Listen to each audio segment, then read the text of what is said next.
Hello everyone and welcome to my video series on what is DevOps.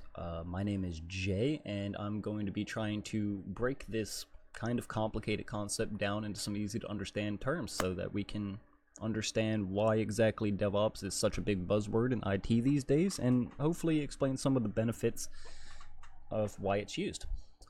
So there's a lot of different ways to explain what DevOps is, and depending on who you ask, you're probably going to get a different answer. However, there is kind of a common way to break down and explain what DevOps is that a lot of people will refer to as the Pillars of Devops. Some people will tell you there's 3, some people will tell you there's 5. The one that I've heard most often and that I prefer to use is called the 7 Pillars of DevOps. Those 7 pillars are collaborative culture, design for DevOps, continuous integration, continuous testing, continuous monitoring, elastic infrastructure, and continual delivery. And there's one more step past that that I think kind of rolls into continuous delivery. They're very similar. You'll see what I mean in a couple of minutes when I show my diagram. But there's also continuous deployment. This is, like I said, very similar to continuous delivery. So let's break down what those 7 pillars actually mean. So first of all, we have a collaborative culture, and this is end-to-end goal alignment and cooperative workflows. So you want to make sure that everyone from the stakeholders down to the development team, the QA team, and the operations teams all cooperate and are working towards the same goal. The second pillar is design for DevOps. So DevOps practices prefer products that are designed in a modular fashion, typically using microservices. This is commonly referred to as having a 12-factor app. Generally, you're going to want to use containers, and these are very easily integrated into high-performance DevOps processes. That's not to say that legacy products can't benefit from DevOps, but the more modular that you can make your application, the more easily it's going to be integrated into a DevOps structure. And the more immutable your architecture is, the better it's suited to be utilized in a DevOps workflow. The third pillar is going to be continuous integration. This is taking your source code changes and merging them quickly with integration practices that minimize rollbacks, interruptions, and delays in the pipeline. So the continual integration is going to be very, very dependent on testing, which moves us into pillar 4 of DevOps, continuous testing. You need to have relevant quality testing that's as fast as it possibly can be, that utilizes multiple strategies to make sure that you have efficient coverage of your code and the entire pipeline. So there's a couple of different types of testing. There's unit testing, integration testing, and regression testing. So your unit testing is actually just going to make sure that each of the functions of your code work as they should. And then, of course, you have integration testing, which makes sure that the code will integrate properly and not break. And then you have regression testing, which essentially is running the same tests again, but after the code has already been integrated. You want to make sure that these tests still pass after everything has been integrated properly. So you also want to make sure that these tests are quick enough that they're not going to bottleneck the pipeline. You don't want to slow down the entire build process because your tests take way too long to run. It's a very fine line to dance, because you also want to make sure that you have enough coverage that you're not introducing problems constantly to your code base. But we can get more into detail on testing, because that's actually almost an entire video series on its own. The next step, the 5th pillar of DevOps, is going to be continuous monitoring. So real-time lifecycle monitoring and analytics are essential if you want to accelerate the speed at which you can deploy your code. You need to have various different monitoring tools in place, from infrastructure monitoring to application monitoring. You want to make sure that your application is able to stand up to an influx of users and other things of that nature. You need to know when your infrastructure is being scaled up and scaled down. You need to know when things fail and why. So continuous monitoring is very important. This is everything from, you know, monitoring the load of the server, the memory usage, the disk usage, all of the network usage, but it's also monitoring events such as, say, auto-scaling events, and when nodes go up and down. It covers a lot of things, but you want to make sure you have as much insight into your infrastructure and your application as possible. And moving on to the sixth pillar, we have elastic infrastructure. So you are going to be very heavily reliant on infrastructure that is resilient and elastic. So this means that, say, if something were to go down, in an ideal world, that resource is going to be respun back up and added back into the loop, so that you're not actually losing the ability to serve your app, and you don't have detrimental issues happening because something went wrong. So DevOps process will apply to pretty much every type of infrastructure, including private data centers and public clouds.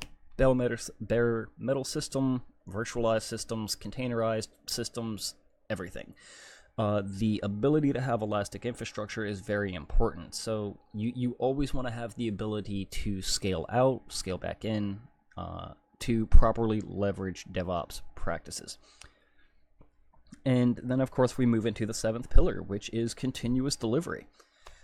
This takes a lot of the other pillars and combines them, if you will.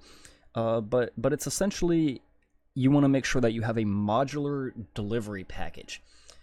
This means that each part of your application can be deployed in its own right. You can orchestrate your environments using infrastructure as code tools such as Terraform and CloudFormation. And you really want to have some sort of modular infrastructure, such as a containerized application versus a monolithic application. A lot of the times the infrastructure is referred to as immutable, meaning when you make changes to the infrastructure, you're not actually making changes to in existing infrastructure so much as you're taking the changes, you're running all of the testing that you normally would as part of your pipeline, and then you're spinning up new infrastructure, and you utilize some sort of strategy to fail over or move over to the new infrastructure, and then of course you get rid of the old infrastructure once you make sure everything is working right. So keep following along, and we're going to try to break these down in, even further and try to explain why they're important and some of the tools that you can use to achieve these things. The diagram that I currently have up on screen is what I like to refer to as the realm of DevOps. This is the bread and butter of what you will be working with as a DevOps engineer. You want to manage the source code, the build process, the automated testing, the deployment, and the monitoring that happens. So I've broken it down so that you can see where continuous integration, delivery, and deployment kind of sit in this process. I thought it might make it just a little bit easier to understand the differences between these three features. So continuous integration is essentially what you have when you have an automated build process from the source code management system to the build server and automated testing on the build. So using GitHub as an example and Jenkins as the build server, a lot of the times what you're going to do is have a trigger from GitHub that triggers Jenkins to build the job every time there is a pull request or a commit to a certain branch. Jenkins then, based on the data sent from the GitHub command, is going to automatically start a build. Part of this build process is building the code using whatever tools that you need. If it's a Java project, you're going to use something like Maven for JavaScript. In Node projects, you're going to use something along the lines of Grunt. Go, of course, has its own build tools. There's various different build tools that will automate the build process depending on what kind of project that you're running. But once that is built and the artifacts are ready for deployment, you want to test them. And you actually have a couple of different types of testing. You're going to have unit testing, which actually It's kind of what it sounds like. You test each individual piece of code, all of the functions and classes inside of that code to make sure they do what they're supposed to do. And after you have the unit testing, you have what's called integration testing. This is actually when you put several of the units that interact, you combine them in the way that the code is actually going to be combined, and you test them that way to make sure that the code being put together the way it is going to be in production doesn't actually break any of the tests. Now, after you actually integrate this code and you introduce all of the changes into the build, you are going to run what's called regression testing, which is essentially just rerunning the tests after everything has been integrated and making sure that this integration didn't break any of the unit tests or whatnot. Now, there is another couple of groups of testing, but this isn't normally done as part of the build process, though occasionally I suppose it could be. You're going to have acceptance tests, which is when either you or the customer or the business entity that you're building this code for test the code to make sure that it actually fits the requirements and the functionality that they need. Another type of testing is going to be white box and black box testing. And a very important piece of testing, especially for code that is kind of production ready, is going to be load testing. This is very important for the infrastructure as well as cost savings. If somebody's made a change to the code and all of a sudden the load testing is significantly different, it might be a good idea to go back and take a look at that code. Now, sometimes adding more complexity to the code is of course going to increase the load, but you want to make sure that it's a reasonable amount of increase. This is why the automated testing is important. You don't just want to introduce, thousands of lines of code and then run your test, because then if something does go wrong, it's going to be extremely difficult to go back and figure out what exactly it was that did go wrong. So this is kind of what it entails to get to the continuous integration type environment. The whole point of continuous integration is that at any given point in time, you always have an artifact that is ready for deployment.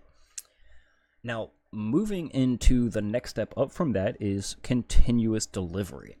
Now, the difference between integration and delivery is you run all of the same steps that you do under continuous integration, but then you're also going to deploy that code. A lot of the times it will automatically be deployed into, say, some sort of staging environment or development environment. But one of the key features of continuous delivery is there's a manual approval process before it gets deployed into anything like, say, a production environment, a lot of the times before even a pre-prod environment, in some cases before it even goes into a staging or development environment. Now, the big difference between continuous delivery and continuous deployment is going to be a lack of manual approval. So you're actually going to take all changes that get introduced into the source code management, you're going to build them automatically, you run your testing, and you deploy it automatically.